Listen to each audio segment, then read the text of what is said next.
యావో మనోడు ఏంటంటే తెలుగు రాదని ఫస్ట్ వారం నుంచి అన్నాడు. నేను చెప్పిన నువ్వు తెలుగు కాదు బిగ్ బాస్లోకి వెళ్ళి పోయే వరకు నీకు బిగ్ బాస్ ఏం నేర్పింది అంటే తెలుగు, గర్వపడు, దానికోసం ట్రై చేయి ఇట్లే చెప్పిన.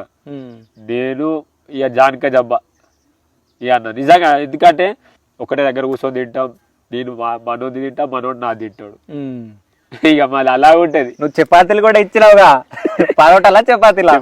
బాబా అంటే ఆయన బాడీ కోసం అని చెప్పేసి నువ్వు కొన్ని ఇస్తుంటే శివాజీ అన్న కొన్ని ఇస్తుండే, దాచిపోయి వచ్చినాయి అన్నది. అదే ఆ రోజు క్యాప్టెన్ వేరేటోళ్ళు క్యాప్టెన్ చెప్పింది తినాలి అంటే మనోడు రోటీలు తప్ప ఏ తినపోతుండే.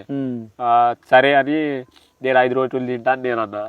శివాజీ అన్న నేనేం తిన్నా, అన్న తింటాడు, తింటా అని చెప్పి నేను 2 రోటీలు, అన్న 2 రోటీలు తీసి దాచిపెట్టినాం. మనోడికి 3 వస్తాయి.